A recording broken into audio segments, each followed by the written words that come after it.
আসসালামু আলাইকুম। আমি সার্জন অবসর মনির। আমি মরহুম নাইব আলী মিয়ার আপন চাচাতো ভাই। গত 19 তারিখ দিবাগত রাত্রে উনি রাত আনুমানিক 9:30টার সময় ঘর থেকে বের হয়। উনি একটা অসুস্থ ছিল। উনি ওষুধ খায় বের হওয়ার পরে রাত 11টার সময় যখন উনি ঘরে পৌঁছে নাই, তখন আমার বাবি খোঁজা ওনার সন্তানদেরকে বলে যে তোর বাবা এখনো আসে নাই। সন্তানরা রাত 11:30টার পর এই বাগানটা অনেক খোঁজাখুঁজি করছে এবং বাজারে খোঁজাখুঁজি করছে, ওনারা পায় নাই, ঘন্টা অনেক খোঁজাখুঁজি করছে। সকালবেলা যখন এই বাগানে আসছে, আসার দেখে যে দক্ষিণ পাশে লাইটটা পড়ে আছে, ওনার হাতে একটা টর্চ লাইট ছিল, দক্ষিণ পাশে টর্চ লাইটটা পড়ে আছে। 15 থেকে 30 হাত দূরে বা 20 থেকে 25 হাত দূরে ওনার যে কাঁধে মনে গামছা ছিল, হাতে হাতে সিগারেটার ম্যাচ ছিল, এটা ম্যাচ এক জায়গায় পড়ে আছে। এই উত্তর কর্নারে এসে ওনার লুঙ্গিটা জবরদস্তি করে যে লুঙ্গিটা খুলে ফেলছে, লুঙ্গিটা পড়ে ছিল ওখানে। তার পাশাপাশি 2 থেকে 3 হাত দূরে ওখানে ছিল 2টা স্যান্ডেল। তো গতকাল থেকে আমরা খোঁজাখুঁজি করতেছি, অনেক খোঁজাখুঁজি করতেছি। একাধিক জঙ্গল, যত জঙ্গল আছে বর্ডার সাইড, যত জঙ্গল, সমস্ত জঙ্গল আমরা সন্তানদেরকে নিয়ে, আমি ফুটপাথীদেরকে নিয়ে খোঁজাখুঁজি করছি, 0 পয়েন্ট থেকে শুরু করে সকল জায়গাতে। আজকেও 0 পয়েন্টে যায় বিএসএফের সাথে কথাবার্তা বলে 0 পয়েন্ট পর্যন্ত আমি তল্লাশি চালাইছি। ওখান থেকে এসে আমি বললাম যে সর্বশেষ চিরুনি অভিযান চালাবো আমি এটাতে, কারণ আমি শিওর, আমি যেহেতু রেপুটেশন ব্যাটালিয়ন রেপ 3 আমি প্রায় 5 বছর কর্মরত ছিলাম, এই সিন্ড্রোম দেখে আমি অনেকটা বুঝতে পারি যে না, কিছু একটা হয়েছে, আমার বাইকে হত্যা করা হয়েছে। আমি শিওর তোমরা একটা কাজ করো, এই কচুরি পানাটা চিরুনি অভিযান চালাও। আমি 15 জন লোক নিয়ে এখানে উত্তর পাশ থেকে আমরা চিরুনি অভিযান চালাই, দক্ষিণ পাশে আস্তে আস্তে আসতে থাকি।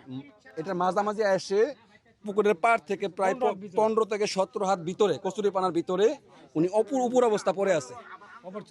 আমার আমার ভাতিজা রুবেল এট ফার্স্ট ওনার পা দেখতে পায়, আমি পাশাপাশি ছিলাম, বলছে কাকা আমি পাইছি করে দৌড় দিচ্ছে, ভয় পাইছে।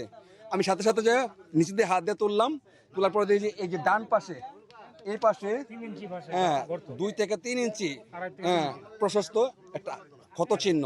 আমি সাথে সাথে আঙুল দিছি কতটা দেখার জন্য, যেটা কি চাইনিজ কুড়ালের কূপ নাকি ছুরা দিয়ে আঘাত করছে, যে না অনেক গভীরে, চাইনিজ কুড়ালের কূপ কিন্তু গভীরে যায় না।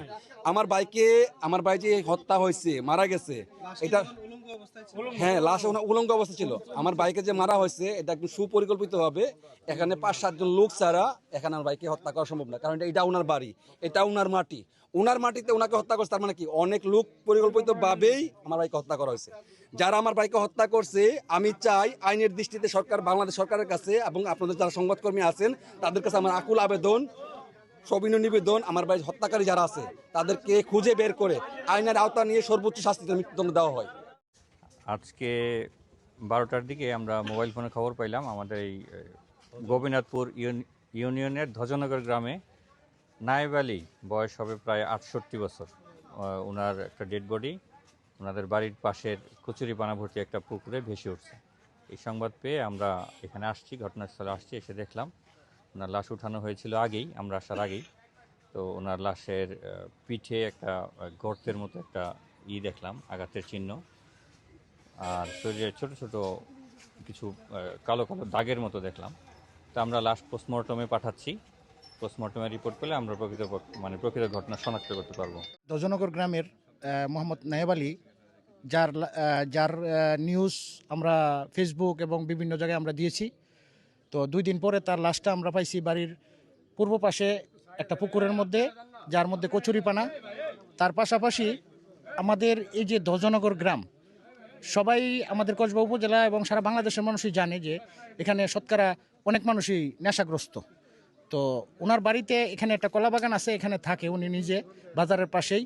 তো কলা বাগানের মধ্যে হয়তো কেউ নেশাগ্রস্ত লোক আসছিল নেশা করার জন্য, হয়তো নেশাগ্রস্ততে উনি বাধা প্রদান করেছেন, হয়তো ওই পরিপ্রেক্ষিতে ওনাকে খুন করে এবং ছুরিকাঘাত করে এবং লাঠি দিয়ে মারধর করে ওনাকে পুকুরের মধ্যে কচুরিপানার নিচে ফেলে রাখে। 2 দিন পরে আমরা এখানে খুঁজে পাই দুর্গন্ধের করে। হ্যাঁ, ওনার শরীরে বিভিন্ন ধরনের আঘাত আমরা পাইছি। তো এখন এখানে পুলিশ এবং বাংলাদেশের এবং কসবা উপজেলার যারা সংবাদ প্রকাশ করেন তারা আসছেন, তারাও দেখতেছেন, এবং সাধারণ মানুষ যারা আছে তারাও দেখতেছেন বিষয়টা। এখানে একটা পরিকল্পিত নেশাগ্রস্তের কারণে হয়তো এই খুনটা হয়েছে বলে আমরা মনে করি আর কি।